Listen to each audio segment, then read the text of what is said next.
Durante casi 3 décadas, su nombre había sido un desafío para la pronunciación de muchos fuera de Europa. Pero más allá de cómo lo llamaban, él era una figura inconfundible, admirada y seguida por millones. Sin embargo, en 1981, su destino dio un giro inesperado, un atentado casi le arrebata la vida. Sobrevivió, pero no sin consecuencias. Desde entonces, su salud nunca volvió a ser la misma. Las secuelas del ataque lo acompañaron, y con los años, se sumó un enemigo aún más implacable, el Parkinson. En sus últimos tiempos, apenas podía hablar y su movilidad se vio tan reducida que quedó confinado a una silla de ruedas. El panorama se tornó más sombrío cuando fue hospitalizado por un síndrome de dificultad respiratoria. En marzo de 2005, le realizaron una traqueotomía, pero su estado se deterioró rápidamente. Entre el 31 de marzo y el 1 de abril, una septicemia, una infección que pasó de las vías urinarias al torrente sanguíneo, complicó aún más la situación. Para muchos, era evidente que esta vez solo un milagro podría mantener a Juan Pablo II junto a sus fieles. Un milagro no sería lo que brillaría en esta historia. En su lugar, oscuros secretos comenzarían a salir a la luz. Pero no nos adelantemos. ¿Cómo fue que un joven atleta terminó convirtiéndose en el Papa Juan Pablo II? ¿Hubo realmente un complot para asesinarlo? ¿Por qué decidió perdonar en persona al hombre que intentó matarlo? Y, lo más importante, ¿qué hechos pusieron en duda su supuesta reputación intachable? Para responder a estas preguntas, debemos viajar en el tiempo hasta el 2 de abril de 2005, el día en que falleció Juan Pablo II. Pero antes, surge una pregunta clave. ¿Cuánto saben realmente sobre él? ¿Están al tanto de las controversias en las que estuvo envuelto? ¿Sabían que volvió a establecer contacto con su agresor para negociar la liberación de una joven secuestrada? Está claro que la vida de un papa puede ser cualquier cosa, menos aburrida. Así que sin más rodeos, comencemos esta historia. Karol Józef Wojtyła nació el 18 de mayo de 1920 en Wadowice, Polonia, el mismo día en que un eclipse solar teñía el cielo de sombras. Era hijo de Karol Wojtyła, un militar del ejército austrohúngaro, y de Emilia Kaczorowska, quien trabajaba como maestra. De raíces lituanas, Karol fue el menor de 3 hermanos, aunque solo llegó a conocer a uno de ellos, Edmund. Su hermana Olga falleció antes de su nacimiento. Desde muy joven, la vida del futuro papa viajero estuvo marcada por la pérdida, dejando cicatrices profundas que lo llevarían a buscar refugio en la fe. En 1929, cuando Karol tenía solo 9 años, su madre, Emilia, falleció debido a una falla multiorgánica. Años después, su hermano Edmund, recién recibido como médico, contrajo fiebre escarlatina mientras atendía a sus pacientes y no logró sobrevivir. Así, en plena adolescencia, Karol quedó solo con su padre, un hombre de disciplina férrea que vivía bajo las reglas del mundo militar. Fue bajo su influencia que el joven aprendió la importancia del deber y el sacrificio, principios que lo acompañarían toda su vida. Durante su juventud, encontró 2 grandes pasiones, la religión y el deporte. Él y su padre compartían un entusiasmo por la actividad física y entrenaban juntos. Karol destacó rápidamente como arquero en el fútbol, además de practicar alpinismo, natación y rafting. Al mismo tiempo, brillaba en los estudios y desarrolló una intensa vocación por el teatro, llegando a considerar seriamente convertirse en actor profesional. Sin embargo, su vida dio un giro radical con la ocupación nazi. Para evitar la deportación o la cárcel, comenzó a trabajar en una fábrica, un periodo que marcaría su espíritu para siempre. Durante esos años oscuros, se unió a UNIA, una organización clandestina que ayudaba a los judíos a huir de la persecución alemana. Pero una nueva tragedia lo golpearía, la muerte de su padre. Karol, ahora completamente solo, encontró consuelo en los textos de San Juan de la Cruz.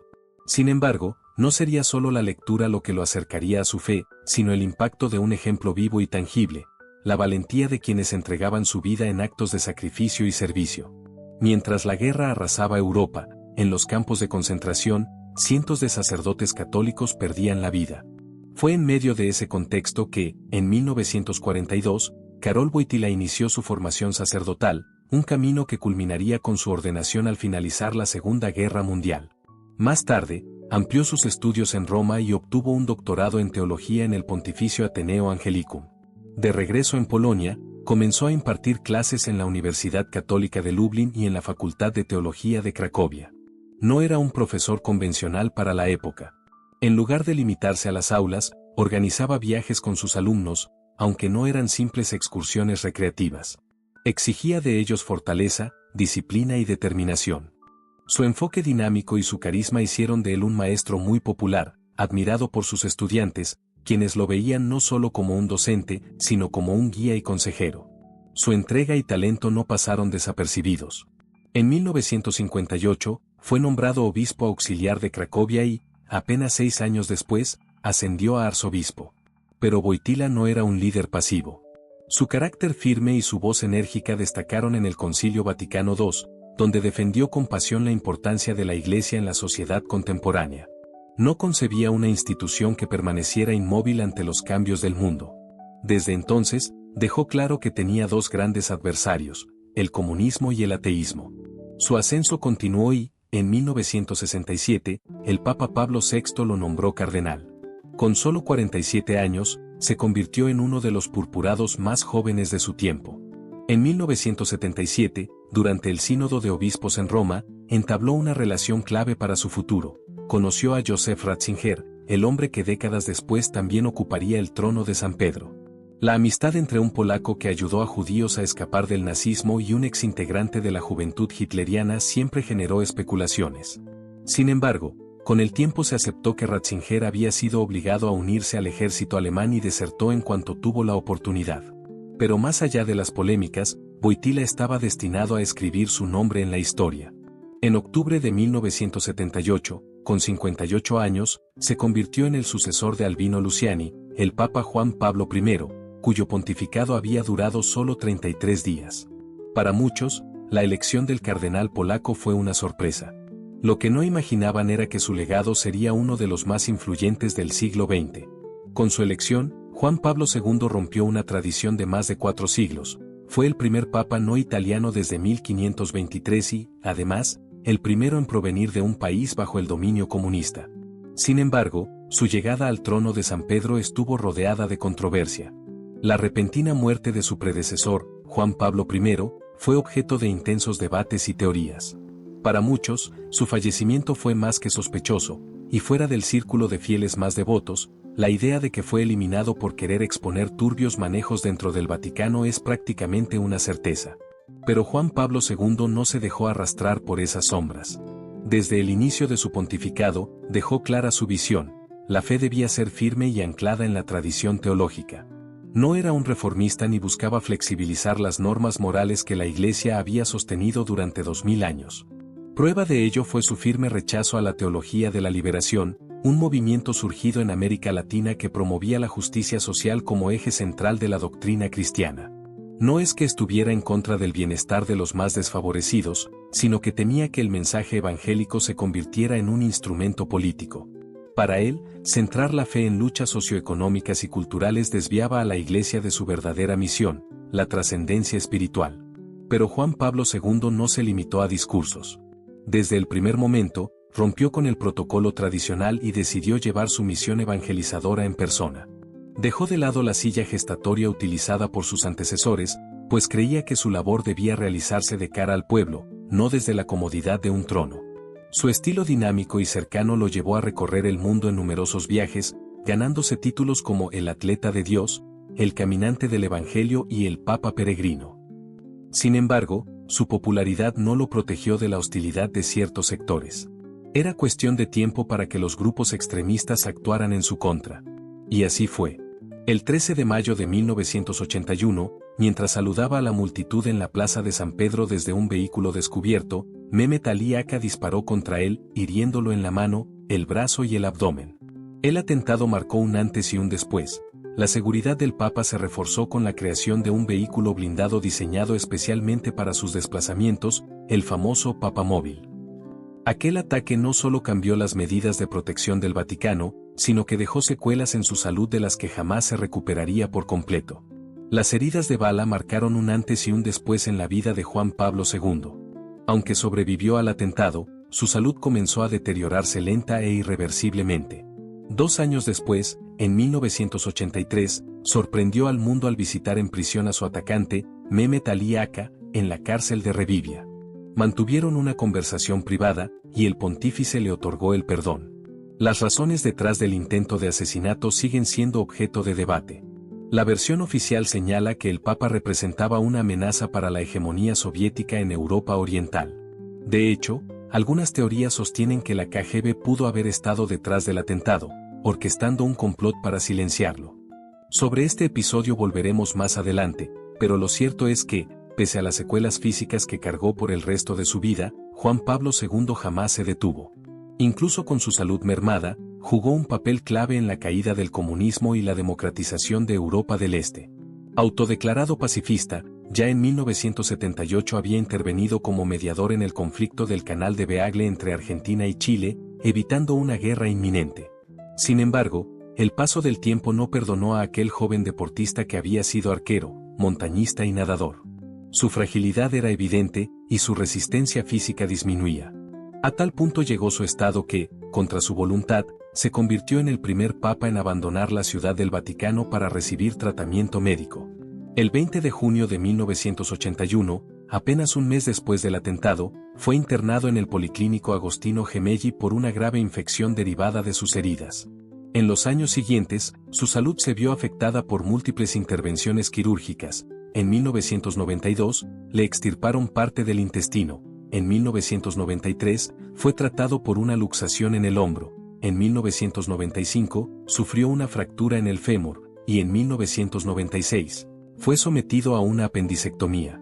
A pesar de su condición, nunca dejó de alzar la voz en cuestiones clave. En 2003, ya visiblemente deteriorado, se opuso firmemente a la invasión de Irak por parte de Estados Unidos, reafirmando su mensaje pacifista en el escenario global. Pero el tiempo no se detiene, y el final de su pontificado se acercaba. Así volvemos al punto de partida. En febrero de 2005, fue hospitalizado por un síndrome de dificultad respiratoria. En marzo, se le practicó una traqueotomía, pero su estado siguió agravándose. Finalmente, el 31 de marzo sufrió una septicemia, y el 2 de abril de 2005, a las 21:37, su largo mandato llegó a su fin. Un colapso pulmonar irreversible apagó la vida de Karol Wojtyła a los 84 años. Sus últimas palabras en su idioma natal fueron: «Déjenme ir a la casa de mi padre». Su funeral reunió a 75 jefes de Estado, incluyendo presidentes, reyes y príncipes, mientras millones de fieles se congregaban en Roma, duplicando la población de la ciudad en un evento sin precedentes. Curiosamente, algunos creyentes recuerdan la llamada Profecía de San Malaquías, un antiguo escrito que supuestamente predice el destino de los papas hasta el fin de los tiempos. Según esta enigmática lista, Juan Pablo II no fue nombrado con su nombre, sino como de Labore Solis. El lema de Labore Solis podría traducirse como del esfuerzo del sol o del trabajo del sol, y su simbolismo resulta llamativo. Tanto en el día del nacimiento de Karol Wojtyła como en el de su muerte, hubo un eclipse solar. Además, su incansable labor evangelizadora lo convirtió en el pontífice que más viajó en la historia. Como el sol, parecía estar en todas partes y su luz alcanzaba a todos, sin importar cuánto se demorara en llegar. Sin embargo, tras su fallecimiento, comenzó una evaluación más crítica de su pontificado. Durante años, su imagen de líder humilde y cercano eclipsó cuestiones sensibles que habían permanecido fuera del alcance de la prensa y la opinión pública. Pero ahora, la revisión de su legado traía a la superficie temas polémicos, muchos de los cuales afectaban directamente a la Iglesia y a sus fieles. En el ámbito teológico, Juan Pablo II mantuvo una postura conservadora que generó fuertes consecuencias. No solo se opuso a la teología de la liberación, sino que también condenó la teología feminista y la del pluralismo religioso. Fue más allá de la simple crítica. Impuso censura a libros que abordaban estas corrientes y eliminó cátedras en universidades que promovían estos enfoques. Su respaldo absoluto a movimientos tradicionalistas, como el Opus Dei y los Legionarios de Cristo, marcó el rumbo de la Iglesia durante su papado. Uno de los mayores escándalos de su gestión fue su apoyo al fundador de los Legionarios de Cristo, Marcial Maciel. A pesar de las múltiples denuncias por abusos a menores, Wojtyła no solo ignoró las acusaciones, sino que llegó a llamarlo apóstol de la juventud. Décadas después, la culpabilidad de Maciel sería confirmada, y con ella, la complicidad de una iglesia que miró hacia otro lado. Este no fue un caso aislado. Desde 1978 hasta 2005, numerosos abusos perpetrados por sacerdotes fueron encubiertos sistemáticamente. Documentos e investigaciones posteriores demostraron que el Papa estaba al tanto de muchas de estas denuncias, pero optó por proteger la institución antes que a las víctimas. Su papel en el silenciamiento de estos crímenes se convirtió en una de las mayores sombras de su pontificado. Uno de los episodios más intrigantes vinculados a Juan Pablo II fue la desaparición de Emanuela Orlandi, una joven ciudadana del Vaticano cuyo caso sigue sin resolverse. El 22 de junio de 1983, su desaparición conmocionó al mundo, y cuando el Papa se refirió públicamente al hecho, habló de un secuestro. Lo curioso es que ni siquiera la policía manejaba aún esa hipótesis como la más probable. Efectivamente, Emanuela había sido secuestrada, pero jamás se descubrió quiénes fueron los responsables ni los motivos reales detrás del crimen. A lo largo de los años, múltiples teorías surgieron, algunas vinculando el caso con el atentado contra el propio pontífice, otras con oscuros secretos dentro del Vaticano. No obstante, en una comunicación telefónica, un presunto secuestrador afirmó que Emanuela Orlandi sería liberada solo si se intercambiaba por el hombre que había atentado contra el Papa. Sin embargo, cuando Juan Pablo II se reunió con su agresor, este negó cualquier vínculo con la llamada y rechazó ser parte de un intercambio. Emanuela jamás fue encontrada, y su caso sigue envuelto en misterio. Las investigaciones han señalado a un alto miembro de la curia como posible implicado en su desaparición, el cardenal Paul Marcinkus. Su nombre también ha sido vinculado a las teorías sobre la muerte de Juan Pablo I, Albino Luciani, cuya corta permanencia en el trono papal sigue generando dudas. No son pocos quienes creen que Wojtyła, en su posición de líder de una de las instituciones más influyentes del mundo, debía estar al tanto de esta oscura trama. El pontificado de Juan Pablo II estuvo marcado por enfrentamientos de extremos: comunismo y capitalismo, conservadurismo y progresismo, ortodoxia y teología de la liberación. Para sus seguidores más fieles, fue un papa de principios inquebrantables, un líder firme y con ideas claras. Su carisma y su cercanía con la gente lo convirtieron en un símbolo de fe para millones. El 5 de julio de 2013, el Papa Francisco firmó el decreto que autorizó su canonización. Así, el joven deportista, el profesor aventurero, el Papa viajero, se convirtió en San Juan Pablo II. Su imagen de túnica blanca besando la tierra en cada lugar que visitaba quedó grabada en la memoria colectiva. Sin embargo, no todos comparten esta visión idealizada. Sus omisiones, su intransigencia ante ciertas reformas y su silencio ante crímenes dentro de la Iglesia han generado cuestionamientos. ¿Su postura conservadora terminó beneficiando a quienes siempre logran salir impunes? ¿Puede el peso de sus buenas acciones redimir las sombras de su legado? Al menos en términos teológicos, la pregunta parece inevitable: ¿de qué lado será colocado Juan Pablo II el día del juicio final? ¿Cuál aspecto de su historia terminará inclinando la balanza sagrada?